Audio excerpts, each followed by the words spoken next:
La gran mayoría de nosotros estamos obligados a vivir una vida de constante y sistemática duplicidad. Tu salud está destinada a ser afectada si, día tras día, dices lo contrario de lo que sientes, si te humillas ante lo que detestas y te regocijas en lo que solo te trae desgracias. Nuestro sistema nervioso no es solo una ficción, es parte de nuestro cuerpo físico. No puede ser violado eternamente impunemente. Los problemas crónicos de salud merman la alegría de la vida. Ya sea que sufras de una afección grave como el cáncer o enfermedades cardíacas o de dolencias de un cuerpo sometido a años de estrés, para vivir una vida vibrante, debemos sanar el cuerpo. En esta serie de 2 partes de video, exploramos cómo nuestra mentalidad y el estado de nuestro carácter pueden enfermarnos, pero también sanarnos. En este primer video exploramos cómo los patrones de pensamiento negativo, los estados emocionales no resueltos, el estrés y el trauma pueden llevar a enfermedades, dolencias e incluso muerte prematura. He llegado a creer que prácticamente todas las enfermedades, si no tienen una base psicosomática, tienen un componente psicosomático definido. Candace Pert. Moléculas de emoción. La mayoría de nosotros reconocemos intuitivamente que existe una estrecha relación entre el cuerpo y la mente. La relación es tan íntima que puede ser mejor considerar la mente y el cuerpo como 2 caras de la misma moneda, o como un fenómeno unitario, en lugar de como 2 entidades separadas. O como escribió Carl Jung, la distinción entre mente y cuerpo es una dicotomía artificial.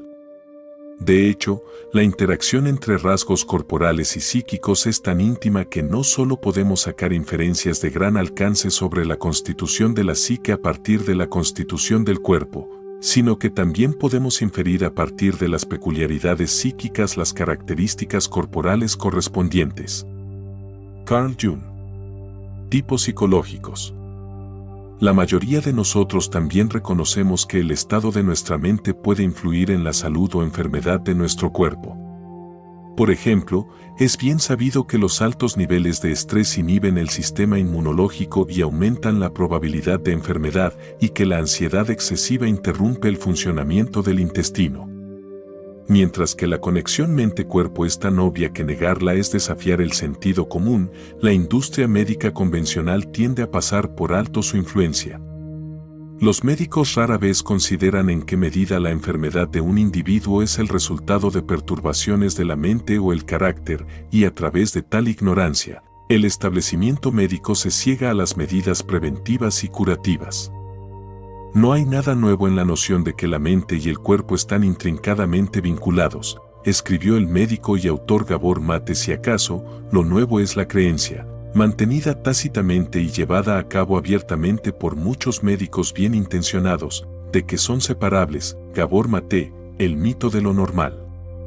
Mientras que la industria médica convencional y el establecimiento científico en general dedican mucho más tiempo y recursos al estudio de cómo nuestra biología y química conducen al inicio de enfermedades, hay un cuerpo grande y creciente de investigación que revela el papel que juega la mente en la generación y perpetuación de la enfermedad. Por ejemplo, hay investigaciones sobre el efecto nocebo, que es el opuesto del bien conocido efecto placebo. El efecto placebo ocurre cuando la salud de una persona mejora después de tomar una sustancia inerte, como una píldora de azúcar, o someterse a un tratamiento no terapéutico. La mejora en estos casos se atribuye a menudo a la creencia errónea, pero beneficiosa, de que el placebo tiene propiedades curativas. Por el contrario, el efecto nocebo ocurre cuando las expectativas o creencias negativas inducen un resultado de salud negativo. La muerte por vudú es un análogo antiguo del efecto nocebo y ocurre en culturas con una fuerte creencia en el poder de las maldiciones y los hechizos.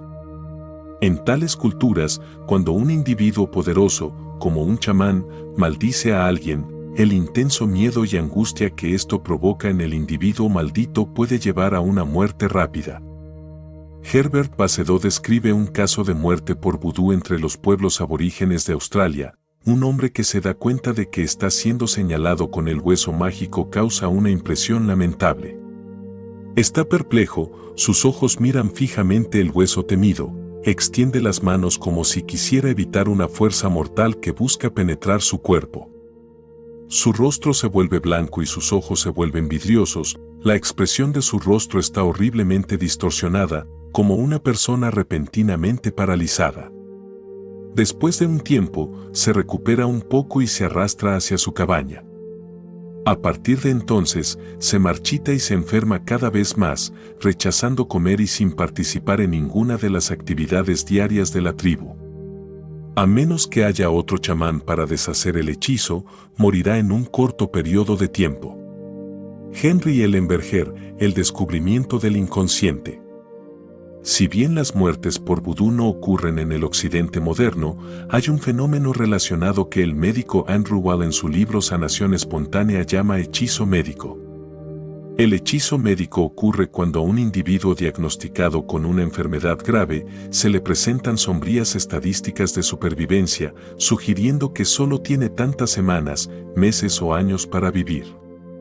Después de recibir esta información, muchas personas terminan muriendo según lo previsto. El hechizo médico no es simplemente un caso de una enfermedad terminal siguiendo su curso natural. En cambio, señala la capacidad de la mente para influir en asuntos de vida o muerte. Hay casos de personas a las que se les diagnostica erróneamente una enfermedad terminal, pero que aún mueren según el horario pronóstico presentado a ellas, o como escribe Lisa Rankin, la literatura muestra que los pacientes considerados terminales, a quienes se les informa erróneamente que solo tienen unos pocos meses para vivir, han muerto dentro de su marco de tiempo dado, incluso cuando los hallazgos de autopsias no revelan ninguna explicación fisiológica para la muerte temprana. Lisa Rankin, Mente sobre Medicina. El cardiólogo Herbert Benson señala que muchos cirujanos poseen un sentido intuitivo del poder de los pensamientos y expectativas en asuntos de vida y muerte, o como dijo en una entrevista con The Washington Post, los cirujanos desconfían de las personas que están convencidas de que morirán. Hay ejemplos de estudios realizados en personas sometidas a cirugía que casi quieren morir para volver a contactar a un ser querido. Casi el 100% de las personas en esas circunstancias mueren. Brian Reed, El efecto nocebo, el gemelo malvado del placebo, The Washington Post, 30 de abril de 2002. Nuestra mentalidad y el estado general de nuestro carácter también contribuyen al inicio y progresión de enfermedades crónicas. En el libro El mito de lo normal, Mate explora cómo el estrés crónico, las formas maladaptativas de procesamiento emocional y el trauma elevan el riesgo de cáncer, enfermedades cardíacas, enfermedades autoinmunes y otras dolencias crónicas. El estrés puede manifestarse en dos formas, escribe Mate, como una reacción inmediata a una amenaza o como un estado prolongado inducido por presiones externas o factores emocionales internos.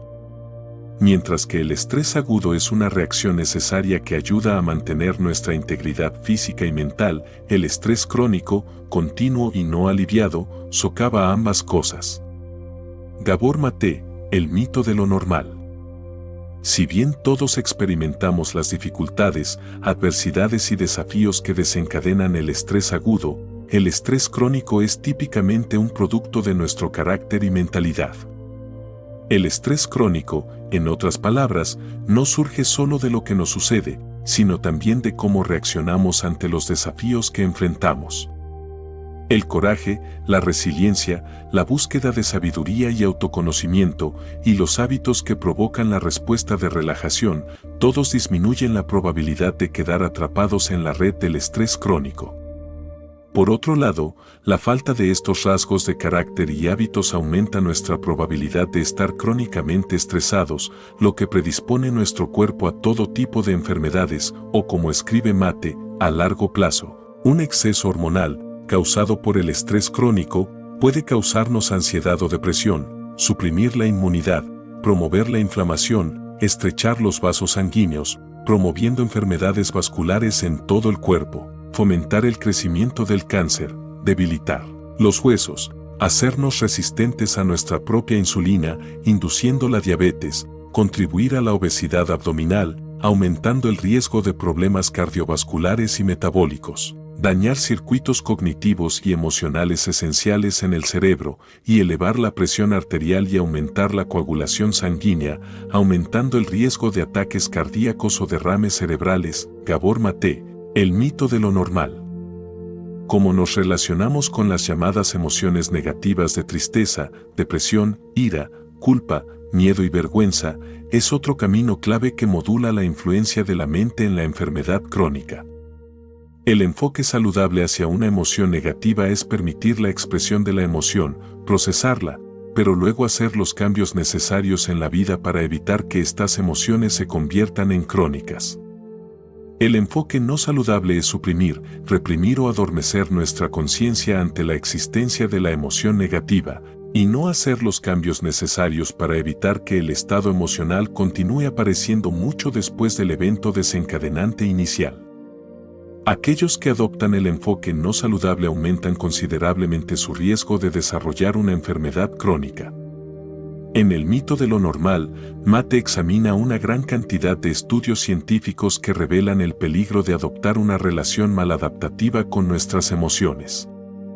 Por ejemplo, un estudio en el Hospital King's College en Londres encontró que las mujeres con bultos cancerosos en el pecho exhibían característicamente supresión extrema de la ira y de otros sentimientos en una proporción significativamente mayor que el grupo de control, que estaba compuesto por mujeres admitidas para biopsia al mismo tiempo pero que se descubrió que tenían tumores benignos en el pecho. Gabor Mate, el mito de lo normal.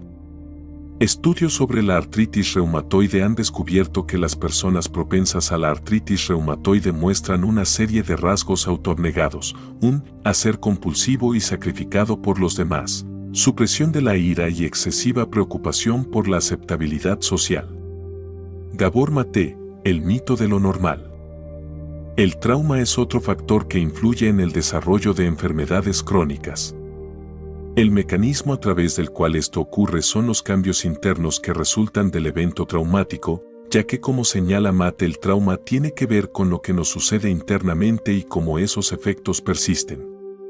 El trauma conduce a la agonía mental del miedo, la culpa, la vergüenza, la depresión y el auto-odio, y estos estados mentales causan estragos en el cuerpo. Por ejemplo, Mate señala un estudio realizado en la Universidad de Toronto que reveló que los hombres que habían experimentado un trauma grave en la infancia tenían 3 veces más probabilidades de morir por un ataque al corazón, y esto fue después de normalizar otros factores contribuyentes como el alcohol o las adicciones a las drogas.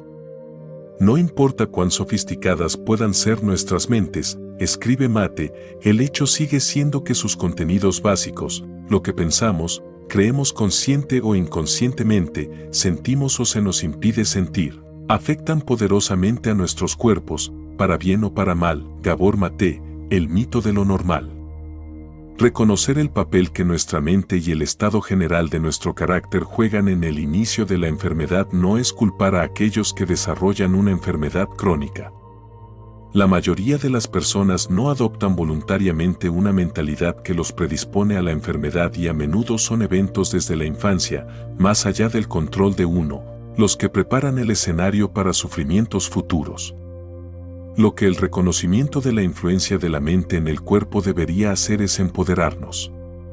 Porque así como la mente puede enfermarnos, también puede sanarnos. Y en la segunda parte de esta serie exploramos la capacidad natural del cuerpo para sanar y cómo es influenciada por nuestra mentalidad y el estado de nuestro carácter. Y si la clave para la salud no es solo comer una dieta nutritiva, hacer ejercicio diario, mantener un peso saludable, dormir 8 horas, tomar vitaminas, equilibrar tus hormonas o ver a tu médico para chequeos regulares. Escribe Lessa Rankin.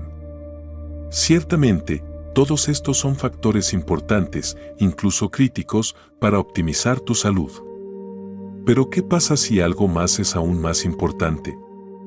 ¿Qué pasa si tienes el poder de sanar tu cuerpo simplemente cambiando cómo tu mente piensa, cómo tu corazón siente y cómo fluye tu fuerza vital? Lessa Rankin, Mente sobre Medicina.